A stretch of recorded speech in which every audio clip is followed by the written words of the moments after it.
What is animation? Tell us the secret. Okay. Um, well, I think the concept of animation is something that we may all have individually, but it's not something that we all share collectively.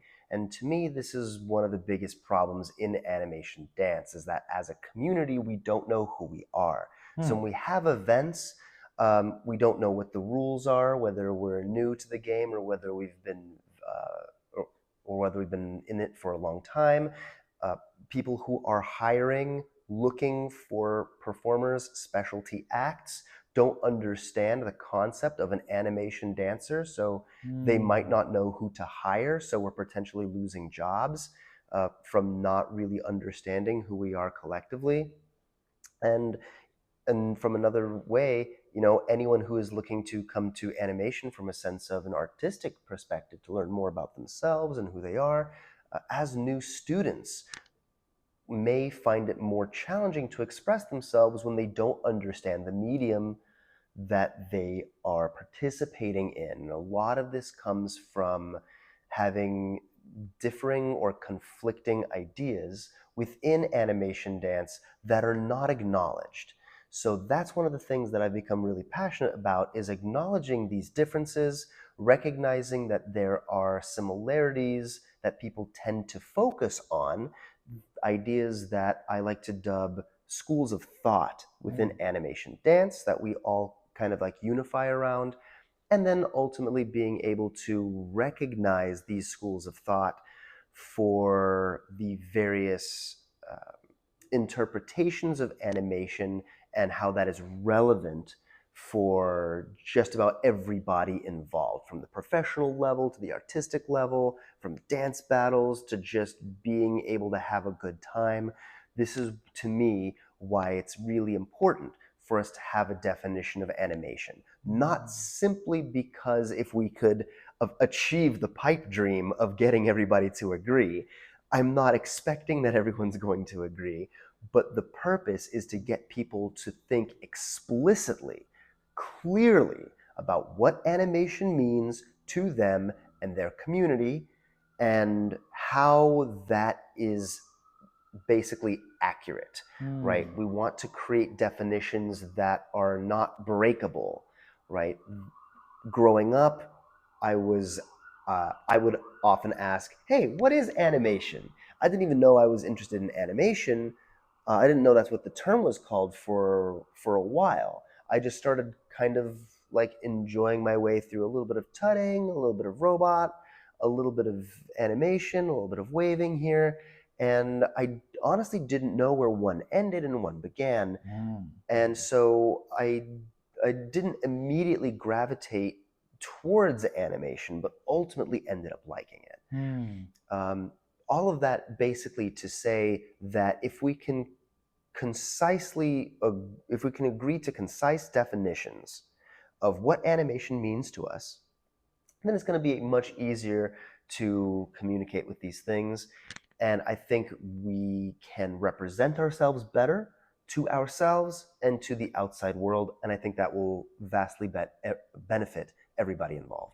I like what you're sharing of how it's not just, oh, let's find what animation is for everyone that's interested in the street dance or battle context or events. You're saying people look outside. People are getting gigs. People are getting paid. People are putting money into this style of getting people that are animators or what is it. So I like that because it shows just a more how do I say, just how it's affecting a bigger picture. Mm-hmm. It's not just on the level of I'm just want to my skills and let's see the contest. And that's You're totally valid. yeah. That's totally valid. But there is a vast spectrum of experience Hmm. for the reasons why people are interested in any kind of dance or creative form in general. Hmm. We have chosen, many of us have chosen, and chances are, if you are watching this, it's likely that you are also Interested in this. aligned with these ideas, specifically relating to animation and how that might affect you, your community, and potentially the future of participating in animation. And then I know you mentioned these schools of thoughts. So when you say schools of thought, are you saying there are certain qualities that people will say, ah, this is animation, is that if you could clarify what do you mean by schools of thought of animation? Absolutely. So the concept that I've dubbed schools of thought in terms of animation rely largely around the defining characteristics that communities use to recognize what animation is. Mm. So I would say that there are, as far as popular considerations, there are about six that I see as a pattern, Mm. right? These are not necessarily like, they're not all potentially like agreeable definitions. Some of them definitely conflict, but the purpose of acknowledging them is to recognize what to expect when you engage with a community that holds the definition of animation to be based in one of these six schools of thought, Mm. right? So that's the idea. So, from my own perspective, I base my definition of animation off of the illusion of time. My full definition of animation is how you dance with the illusion of time. That is specifically my definition, and we can break that down a little bit more later, and why I've come to that conclusion, and all that kind of stuff. But effectively, the things that separate animation from everything else, from every other dance style, are these illusions of time, right? And Mm. how we use them to express ourselves. And that is the unique foundation upon which I experience animation. And so to me, that creates this concept of technique. So for me, it's this school of thought of like techniques based in time, right? So Mm. whether you call it the technique idea or whether you call it the time illusion school of thought, they don't all have names like as of currently. They're just kind of like currently placeholders. So for one, anyone who would fall into that category who believes that that is what animation is would fall, let's just call it the technique category for now. Mm. Then there are the schools of thought, the people who would look at animation from a lens strictly of character, right? If you find that your definition focuses on bringing a character to life and the expression of that character in as many ways as possible is the thing that is first and foremost to you, this would create a school of thought that's based around character, right? Mm. Additionally, there are two schools of thought that are relatively similar but differ in the kind of music that they listen to. Interestingly enough, animation is one of the only dance styles that doesn't have an associated musical platform, which we can also talk about later. Right. If you're a new student and you go to a locker, you say, "How do I lock?" Usually they'll say, "Well, here's the music and here's the movement. Go try it out." You go to a breaking session, you're like, "How do I learn to break?" And they're like, "Here's some music, here's some movement, go practice," right? You go to animation, and what are they going to tell you, right? They don't Mm-hmm. really have a music to give you. And if they do have movement, it's usually just drills, which end up being like effects Mm. and less of like a thing to know what to do. So it doesn't actually teach people how to dance with animation. It just teaches them that there are some kinds of effects and that they I see. move in some way or another. But these particular schools of thought do focus uh, on a musical genre. Mm. The first being electrofunk. So this school of thought that I consider the electrofunk school of thought or school of animation basically focuses on everything that came from that era of electrofunk, right? Having tutting, waving, some glides, along with robot and the timing techniques, right? The illusion of time techniques, such as strobing and ticking and like these slow motion, these kinds of things, were kind of packaged together in a neat way. Similarly, interestingly enough, this millennium of animation dancers also has their own expression of that. And those tend to be people who have who have come after the popularization of dubstep dancing, Right, right, Dragon House, these kinds of people who are inspired by So You Think You Can Dance. right. These kinds of people tend to have heard music similar to dubstep, Hmm. and basically the musical trends that followed. And similarly, they use waving and tutting and gliding Right. and a little bit of robot and a little Slow bit of slow motion. motion Right. and a little bit of these like Dun, dun, timing dun, dun, dun, dun, dun, techniques, dun. right? Like time illusion techniques. Hmm. And so they're actually very, very similar, but in terms of their general categories of what they accept as animation, but the way they express it is very different. Hmm. Like they've elaborated on tutting a considerable bit more.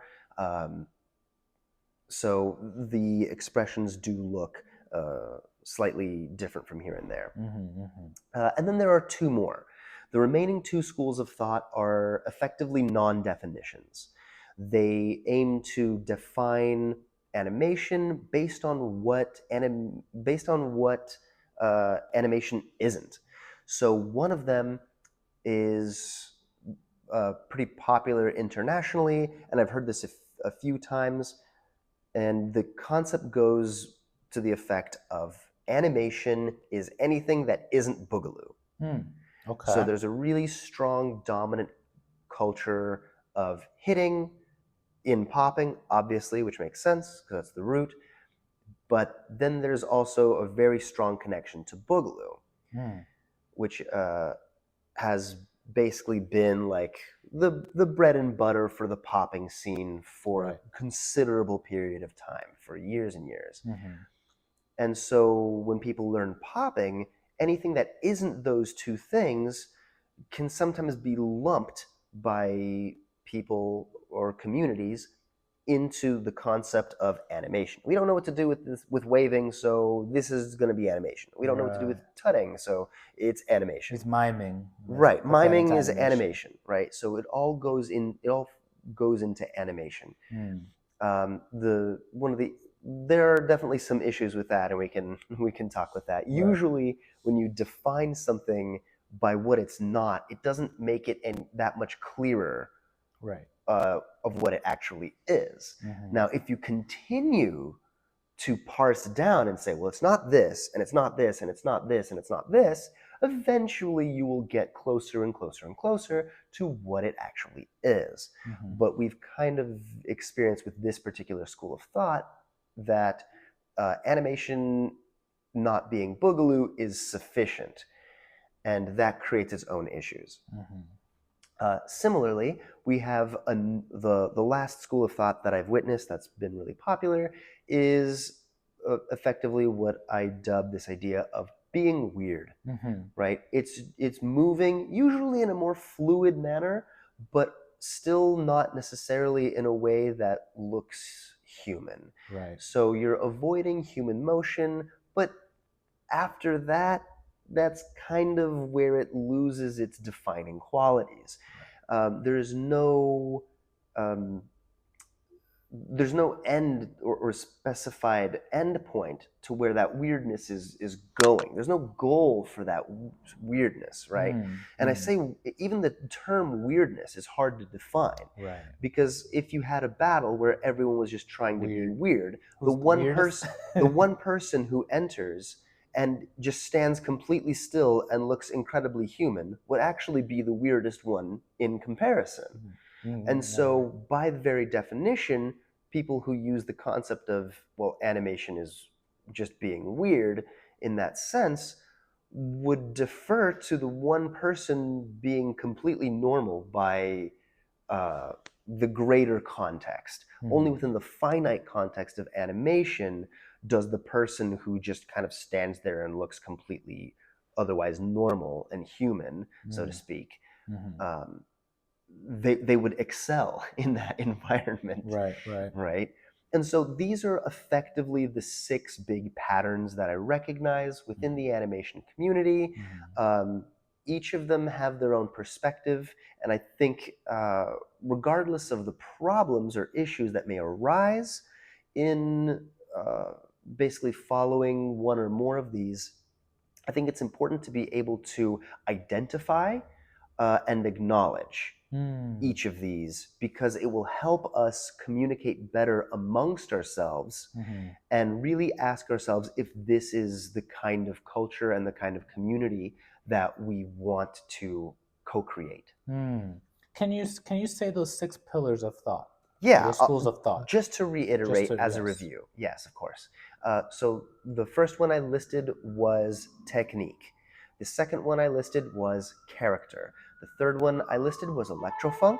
The fourth one I listed was effectively dubstep, right? The fifth one I listed was not boogaloo. And the sixth one I Mm. listed was just being weird. There may very well be more schools of thought, and I welcome more schools of thought to be created through communication Right. and maybe synthesis of certain ideas, right? Hmm. Maybe there's two of these schools of thought that might not be the strongest on their own, but if they join together, that might prove very resonant with a lot of the community Hmm. if people really feel connected to those ideas. Hmm. Like I said, the point of those ideas is not necessarily to suggest that these are the only schools of thought. It's just that these are the big patterns that I see right now. Mm. Acknowledging them, I think, will help us in a great way. Mm. And when you mentioned those schools of thought, for me, from what I've heard and what people have shared about animation, the clearest for me is when people will reference stop motion films, Mm. which then would fall into the school of thought of technique, correct? Would you say, Well, it if depends. that is if your focus is, I want to stop, I want to imitate this stop motion creature, I see. You could also say character is on there, Mhm. but if I was to just say no, I want to move in a stop motion manner, manipulating time, forward, back, pause, reverse, fast forward, slow motion, would that fall into the school of thought of technique? Of course, Okay, yes. Those are all time-based techniques. time-based techniques. Yeah. Okay, okay. Now, what if I was to now the character aspect of it? Do you need to be a character in order to do animation? Personally, I feel like character makes a good animator great, but it does not necessarily, for me, hold the foundational basis of animation.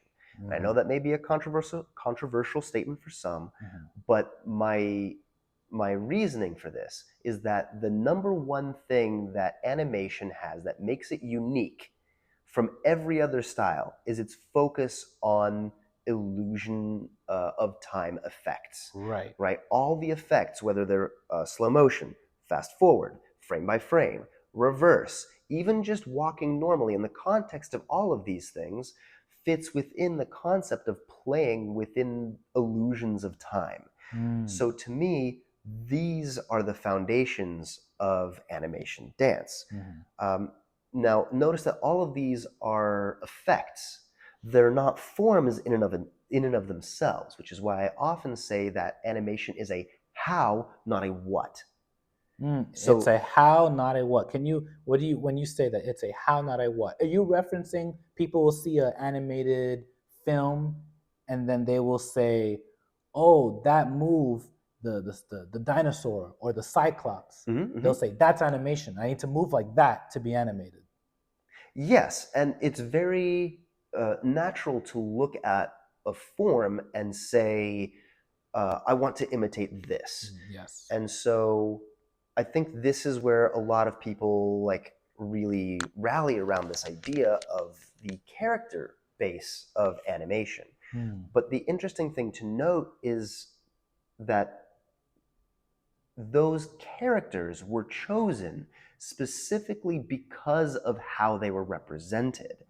You mentioned earlier the inspiration from cinema Hmm. and Ray Harryhausen films, right? Right. You're talking about the Cyclops. Like, this Hmm. is a direct reference to Ray Harryhausen films and claymation, or as he calls it, I think it was Dynamation, Right, right? Dinorama, something of Yeah, yeah. that. Yeah. And so the idea, it was this mixture of live action and claymation elements. So you're showing something that is displaying the human being in live action displays at in the US 24 frames per second, right?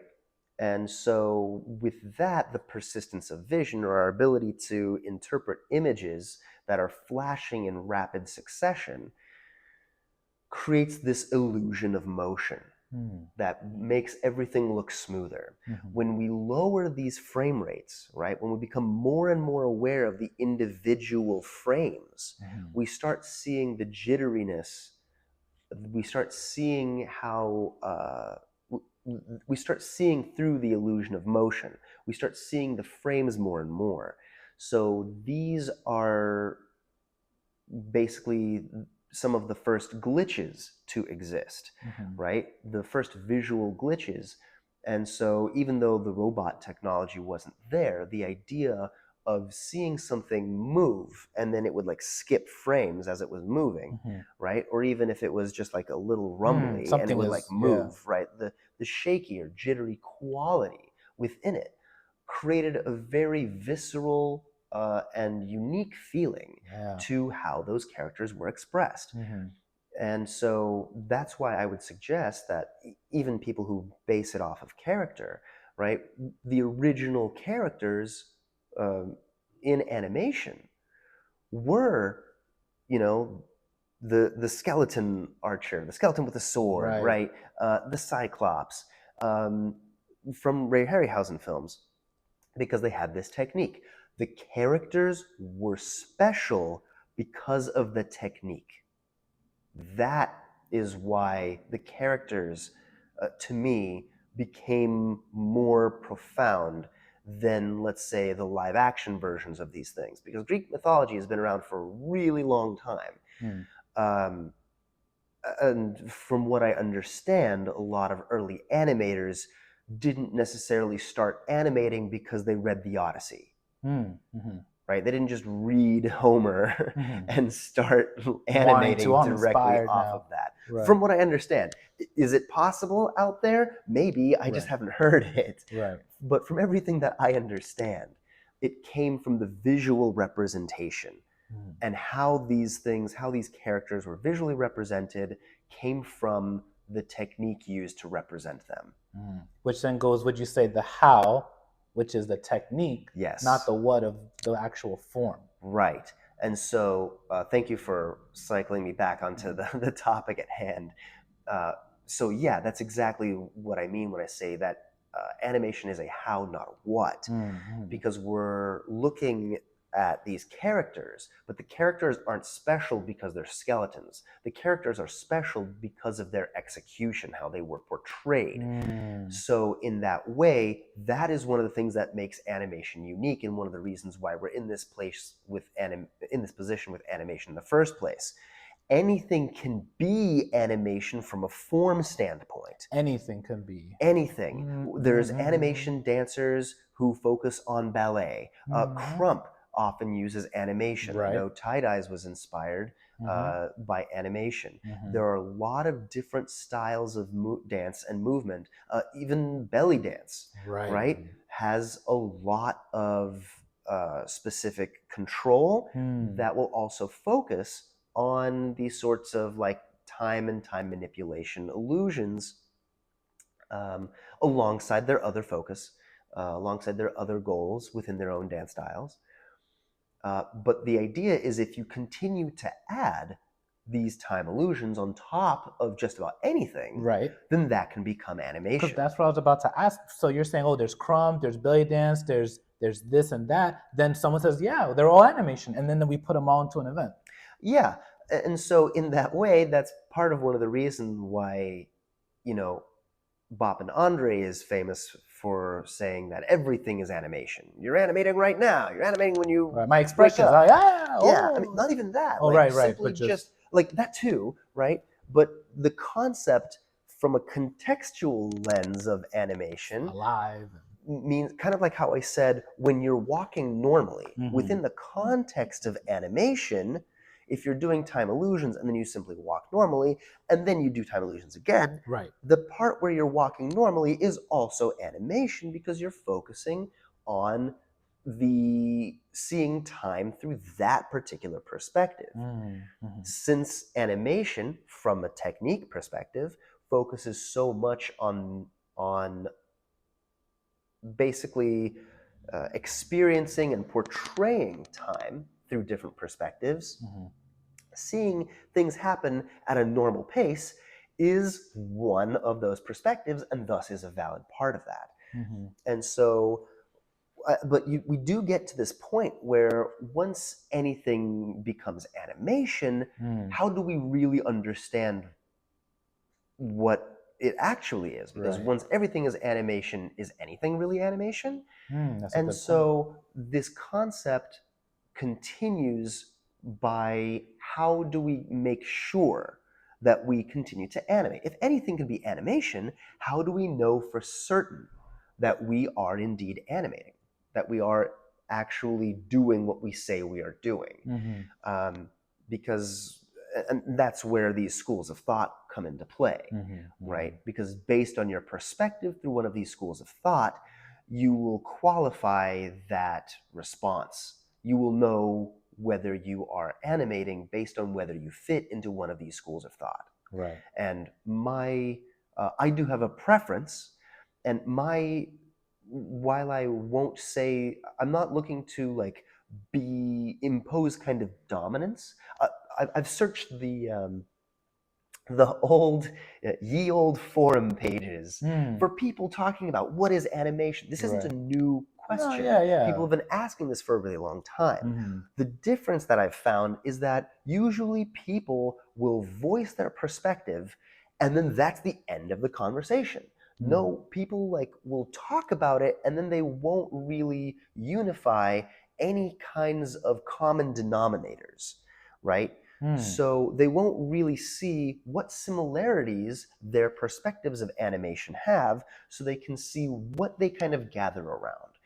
Ultimately, that's one of the reasons why I wanted to acknowledge these schools of thought, because I believe that the more we recognize the common denominators in what we are using to understand animation, the more we will recognize what is at the fundamental principal core The of core. animation. Right. What's the thing that ties us?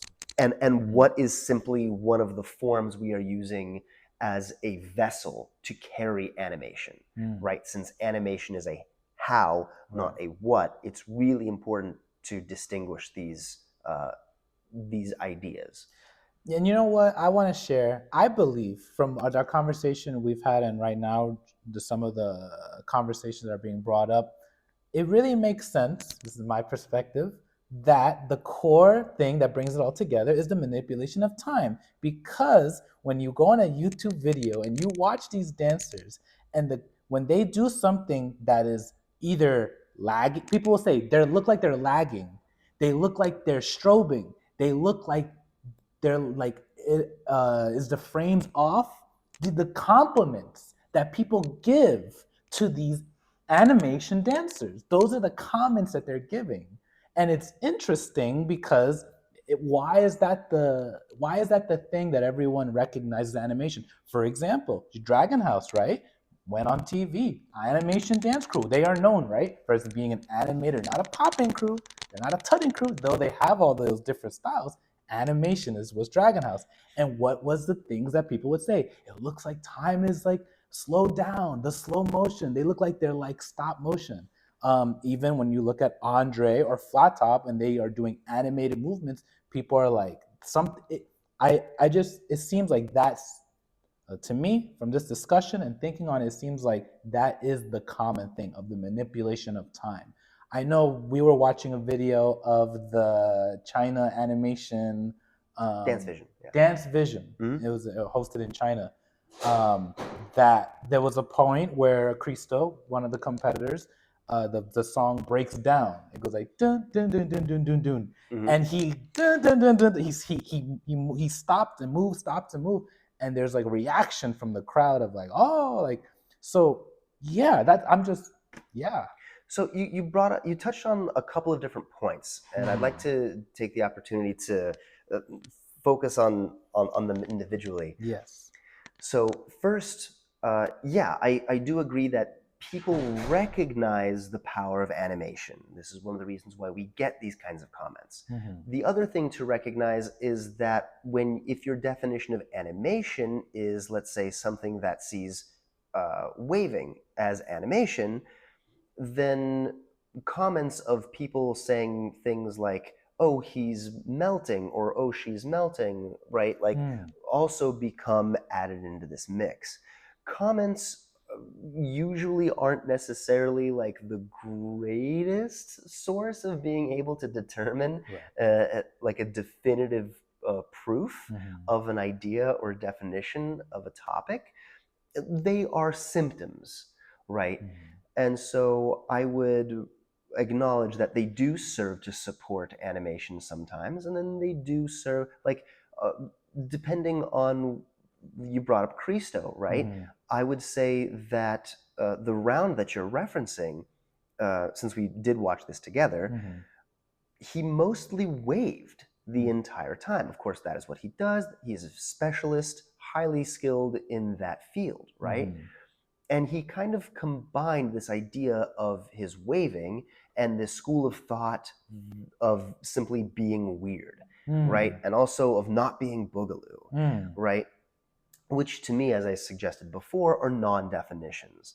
These are things that aim to create an identity out of not being something else, but don't ultimately have their own goal.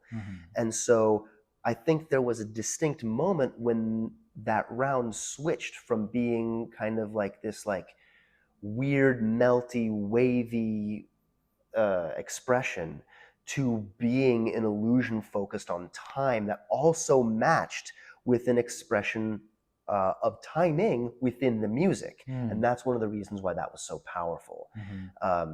Obviously, the musicality and the execution of it by the dancer was really strong.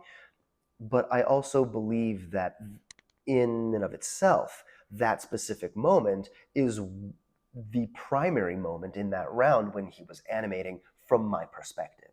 So that's something that I would like to point out there, is that depending on how you see animation, which of these schools of thought that you're in, you may not see Christo as being an animator at all.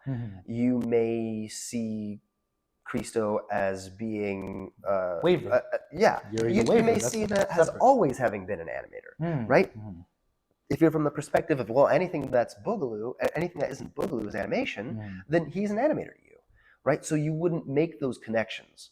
This is why I want to bring this sort of stuff up, is because is at least by acknowledging these different perspectives, we can start being like, hey, what are we really talking about here?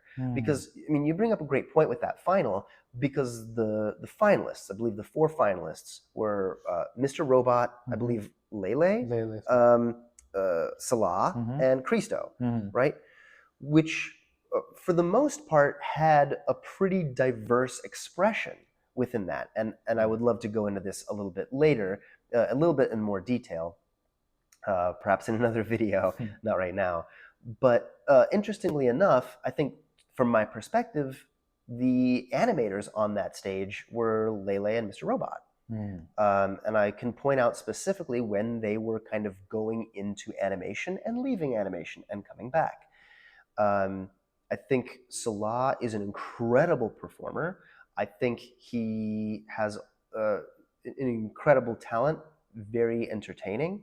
I think from that specific round, what he showed was fit more into the lines of doing weird stuff that wasn't boogaloo. And I think Christo is the same way. I didn't really see his round as being animation. And it's interesting because this is the finals of Dance Vision, a pretty well-known battle in China. I mean, internationally, Right.